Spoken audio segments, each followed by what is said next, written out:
So thank you all for coming tonight. This is the first in a 6-week series of weatherization here, put on by the Project We're Green for, sponsored by all members of the Morse office, and in conjunction with the Transition Project Department, part of the Transition, and also in conjunction with Loyola University's Environmental Sustainability class. My name is Jeff White. I am the head of the Environmental Sustainability class at Loyola. Tonight's program is focused on weatherization of understanding it from a local perspective, and the workshop is going to be proceeded with a presentation by Cameron and Richard, and then Pollyanna Gould is going to introduce the workshop series and also a self-audit for you to take home with you this week, and that is a feeder for next week's workshop, which teaches you some of the first steps in weatherization. So I won't take any more time. I want to start the workshop right away. So without further ado, Cameron and Richard.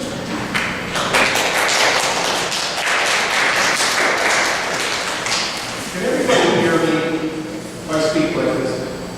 Okay, I can have a microphone, but I'm going to speak up. Anytime you don't hear me, raise your hand. I'll grab the mic. It would be nice to be able to have 3 hands. So, anyway, my name is Glenn Richard, and I want to welcome you here this evening. We have our group, the Equal Justice Collaborative. My wife and I are co-directors of the Equal Justice Collaborative. We're a nonprofit located in Rogers Park, and it's our pleasure to kind of kick things off with a little intro, and then in the evening we're going to have an opportunity to learn more about energy audits and some exciting things that are coming up in the next 6 weeks. But we're going to start out talking a little bit about some of the reasons beyond saving money why using less energy is important. And we'll start out by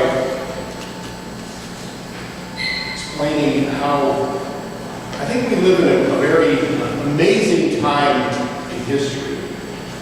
An amazing time from the standpoint of energy. But if you think about human history and how for the majority, the vast majority of time in human history,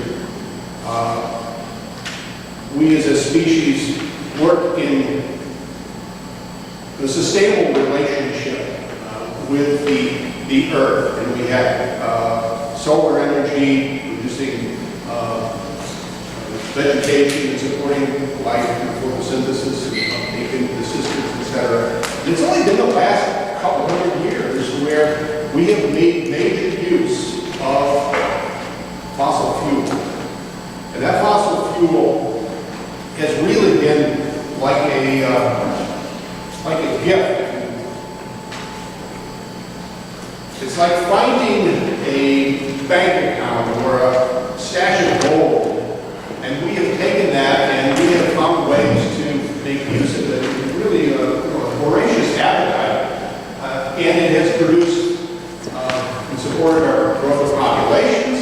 It has produced a society, a number of societies that have grown with their transportation, our infrastructure, the things that we take for granted today, which are many material goods. We think that's the way it's always been. But in fact, it's the fossil fuels that have allowed that to happen. And we're told by those today who provide these fossil fuels that they're going to be abundant, and in many respects they are. They're clean, and they're inexpensive. But yet, there's some myth to that. Are they abundant? Well, I don't know how many of you know about the peaking of oil production. Worldwide, we're peaking production of oil. In fact, the last 5 years, we pretty much plateaued. Now, what happens when our production worldwide peaks and our consumption continues? We could be in a fairly tight position. Certainly, we could prices go up. The same thing can be said about coal, for example. We're told that we have hundreds and hundreds of years of coal reserves, but we don't take into account economic accessibility and what it takes to get that coal out of the ground. And also the fact that statistics are by and large, 40 years old, and our reserves have, for some reason, never changed. So many of the things that we take for granted, we're looking at fewer of those may be available, and relative price increases. Are they clean? Well, tonight we're going to talk a little bit about coal.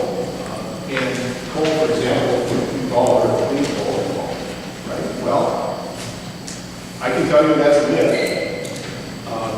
And when we talk about clean coal, we're talking about cleaner, but it's still the dirtiest fuel that we have as a primary energy source. What about the cleanliness of the extraction process, the cleanliness of the extracting oil out of the ground, and natural gas, and even uranium? All of those things have hidden parts to them that are very unclean. And so when we talk about cleanliness, none of our fossil fuels are very clean. And then move to inexpensive.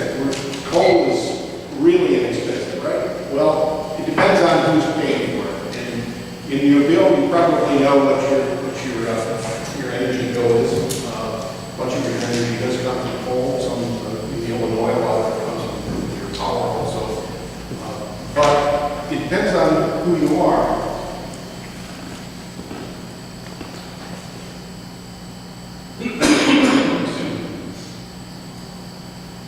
For example, if you're a mother with a child who has asthma,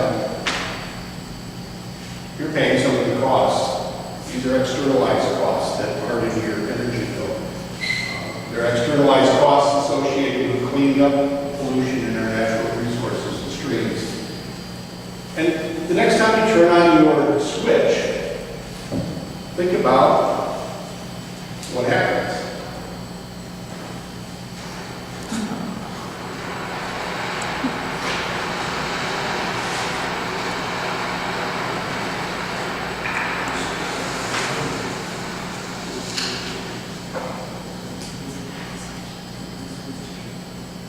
These are the Appalachian Mountains, and actually Eco-Justice Collaborative has taken several trips to Appalachia. And what we've done is we've taken a close look at mountaintop renewable mining. 1.2 million acres of Appalachian Mountains have been destroyed, and we're marching on to probably 2 million by the end of the decade. 500 mountains destroyed, and thousands of miles of streams buried. The mining process takes the mountain, takes off the overburden of the trees, pushes them into the valleys, then through dynamite excavation gets into the coal. It's a very low labor, not as much labor involved in that as really as much as traditional mining, but it's easier to get at the coal if you blow the mountains up. So these mountains are dropped like 500-600 feet to get at the coal. We also end up with water quality problems in streams and pollution. This is a reclamation. It's not a whole lot different than spraying paint on it, but there's a non-native grass that they cover over the mountains once they're destroyed. And then in some of the valleys, they create sludge ponds or slurry. This is from washing the coal processing, toxic waste of cadmium and selenium, lead, mercury, many nasty things that are stored in these ponds. This is Larry Gibson. Larry is looking out over what was once Capered Mountain, about 1,200 acres of the Massey mine. You remember Massey from Upper Big Branch disaster in West Virginia? Well, they're folks that are working here next to Larry. Also, many communities are finding that they're injecting this sludge into the ground, into the old mine cavities, and folks, this is someone's drinking water out of the tap. We met with a woman called Patty Seabach, who lives in the community Crater Hollow, and many of the residents in her community are sick with many diseases that they believe are related to drinking water. visited Marsh Fork Elementary School. It's a 2.8 billion gallon slurry pond up on the hill in the valley. Coal loading silo and coal processing plant below. And then below that is Marsh Fork Elementary School, where hundreds of young children go to school every day. There's been a controversy over that, and they are now finally going to be relocated to school. The school was there first, but coal has quite a foothold in West Virginia. And as it does in our own state, how many people know that Illinois has these greatest, perhaps first or second greatest coal reserves east of the Mississippi? This is central Illinois. That's the Illinois coal base. About 2/3 of Illinois is really by coal. And many of the folks who are responsible for mining in West Virginia are now moving into Illinois. Chris Klein, one of the major coal operations in Virginia, now has access to about 3 billion tons of coal and sees this as a major rush to into central Illinois. What they're doing is called longwall mining. We can also take delegations to central Illinois and southern Illinois within our own state. This is an auger that goes through and takes the seam of coal out, kind of like a typewriter, about 500 feet below ground, and moves that off through the conveyor, takes it out in this very, very efficient way of mining coal. And you can think if it was 500 feet below the surface that there would be no problem. But what happens is called planned subsidence. And as this machine moves through the underground, a quarter mile wide and a mile long, the ground drops 4 to 6 feet. And this is prime farmland in central Illinois. This is done just west of Litchfield. It causes problems with flooding in the fields. It causes problems with wells, septic. It also creates problems with structures, as you might guess. In one area, the mine actually had to buy up the whole area and make it friends because of problems there.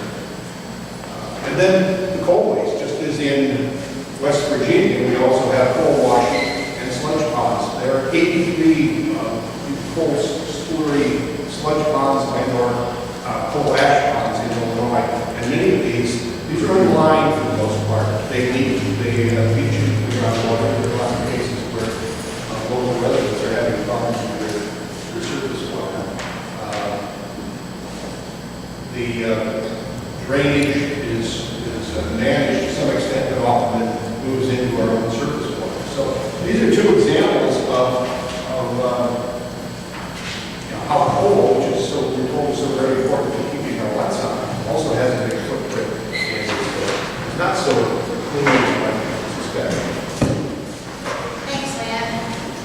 Well, in addition to that mining that I talked about, we get in the past was burning coal, right?